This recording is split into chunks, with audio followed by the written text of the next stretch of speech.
Hi అండి, నమస్తే everyone. Welcome to Sunitha vlog.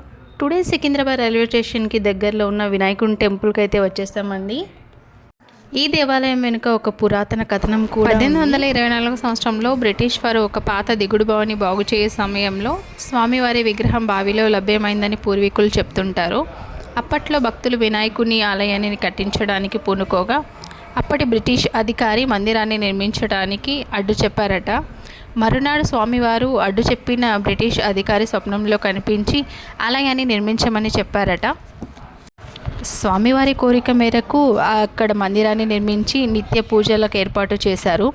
విశాలమైన ముఖమండపం కలిగి ఉన్న ఈ ఆలయంలో శివుడు, పార్వతి, హనుమాన్, సుబ్రహ్మణ్య స్వామి మరియు వెంకటేశ్వర స్వామి వారు వేరువేరు గర్భాలయాల్లో దర్శనమిస్తారు. ఈ ఆలయానికి ఒక ప్రత్యేకత కూడా ఉందండి.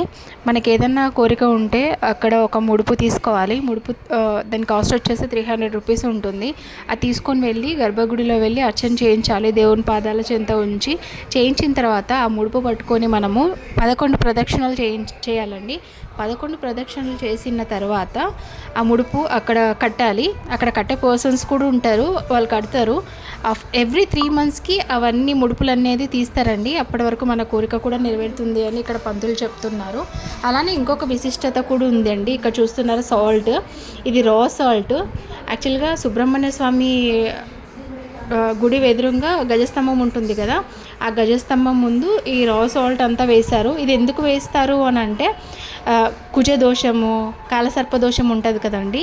సో ఇలాంటి వాళ్ళు ఏం చేయాలంటే 21 వీక్స్ కానీ 27 వీక్స్ కానీ స్వామి ఎవ్రీ ట్యూస్డే వచ్చి ఇక్కడ అర్చన మార్నింగ్ 6 o'clockకి అర్చన చేస్తారు. అర్చన అండ్ అభిషేకం 2 ఉంటాయి.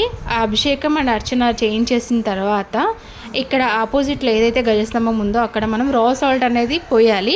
ఆ రా సాల్ట్ పోయడం వల్ల మనకి కుజదోషం ఉన్నా, కాలసర్పదోషం ఉన్నా, ఏది ఉన్నా కూడా అన్నీ పోతాయి.